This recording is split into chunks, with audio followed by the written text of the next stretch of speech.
Welcome to The Explainer. Let's talk about your front yard. What if I told you it could be secretly costing you a lot? We're talking hundreds of dollars and thousands of gallons of water every single year. Today, we're going to show you how to transform that thirsty patch of green into a beautiful, low-maintenance, and a money-saving oasis. So, let's dive in. Okay, I want you to focus on just one number for a second, 50%. It sounds big, right? Kind of abstract. But get this, that one number could be the reason your bank account and your town's water supply are feeling the strain every single month. Yeah, because that 50%, that's how much of your entire household's water might be going straight into your landscape, especially when it gets warm. Think about that. That's half your water bill literally just to keep the grass green. And that right there, that's what we're calling the thirsty yard problem. You know, our whole idea of what a perfect yard should look like, that big, lush, green lawn, it's actually draining some of our most precious resources. And it's not just about the money, you know? I mean, sure, the water bills are sky high, but you're also paying with your weekends, all those hours spent mowing, weeding, just doing upkeep. And zooming out a bit, it's a huge strain on local water supplies. Plus, all the fertilizers and chemicals we use, a lot of that just runs off and pollutes our rivers and streams. Okay, but what if there was a better way? Like a way better way? A method that's smarter for the planet, sure, but also for your schedule and, yes, your wallet. Let's get into the solution. It's this idea called zero-scaping. Now, hold on. Before your mind goes straight to a yard full of rocks and a lonely cactus, let's just clear something up. That is not what this is about. Zero-scaping isn't about having a barren, dead-looking yard. It's actually a really smart approach to designing a gorgeous outdoor space that works with your local environment instead of fighting against it all the time. And the whole philosophy behind it is so simple but so powerful. It's not a trade-off. It's not about sacrificing beauty to be efficient. It's about making choices that give you both, something that looks amazing and is environmentally responsible. You can 100% have a vibrant, lush, colorful garden that just so happens to be super water efficient. So what's in it for you? What's the payoff? Well, it's this awesome triple win. First, you save water. Like you can slash your landscape water use by 50%, maybe even more. Second, you save time because there's way less maintenance. And third, you save money, lower bills. It's just a classic win-win-win. Okay, so how do you actually do this? What's the secret sauce? Well, it all comes down to these 7 core principles that work together. Things like smart planning, improving your soil, using less grass, the whole shebang. Now, they're all important, but today we're going to focus on the 3 heavy hitters, the ones that are going to give you the biggest bang for your buck right away. All right, so let's open up the playbook. Here are your actionable steps for creating a yard that's not just surviving, but actually thriving on less water. We're zeroing in on what I like to call the 3 pillars of success.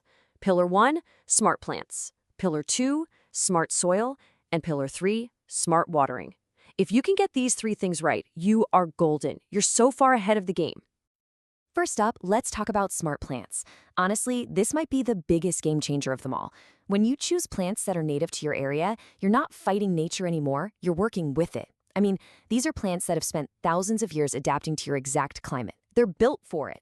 They have deep roots, they don't need a ton of water or fuss, and here's the cool part. They're amazing for local wildlife. Get this, a single native oak tree can be a home and a food source for over 500 different kinds of caterpillars. And you know who eats caterpillars? Birds. It's a whole ecosystem in your backyard. Okay, pillar number 2, smart soil. And this is super easy. It's just a 2-step deal. Step 1, add compost. Compost is like magic for your soil.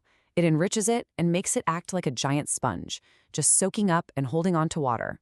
Step 2, put a layer of mulch on top, maybe 2 to 4 inches thick. This is like a little blanket for your soil. It keeps the sun from just evaporating all that water, and it stops weeds from growing and stealing it. And that brings us to our 3rd pillar, smart watering. This is where a little bit of tech can make a massive difference. Think about a regular sprinkler, right? It just throws water everywhere. A ton of it just evaporates into the air or runs off down the sidewalk. It's so wasteful. But if you switch to something like drip irrigation, you're delivering water slowly, right to the base of the plant, directly to the roots, exactly where it's needed. The result?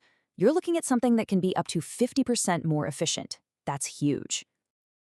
Okay, so we've talked plants, we've talked soil, we've talked watering, which brings us to the big one, the elephant in the yard, so to speak, that classic green lawn. It is by far the thirstiest part of most yards. So, do you have to rip it all out? No, not necessarily, but you've got some really cool options. And these aren't just good enough alternatives. They're fantastic. Have you heard of clover lawns? They use way less water, they actually stay green when it's dry, and get this, they fertilize the soil all by themselves. Or you could look at different ground covers that create this beautiful textured carpet with almost no work. You don't even have to replace the whole thing. Just shrinking your lawn and swapping in some of these alternatives in a few spots can make a world of difference. So you see, when you start putting all these pieces together, you realize it's about so much more than just saving water. You're actually building a greener, smarter future, and it starts right in your own yard. You're unlocking this incredible potential for your outdoor space that you might not have even known was there. And look, this doesn't have to be some overwhelming weekend project where you tear everything up. Think of it more like a journey. You can start super small. This month, just plan it out. Next season, maybe add some compost and mulch. A little later, pop in a few native plants. It's a process. And before you know it, within a year, you're going to look out your window and see this amazing transformation that's already saving you time and money. Okay, so let's boil it all down. What are the key takeaways here? Number 1, choose native, drought-tolerant plants. That's your foundation.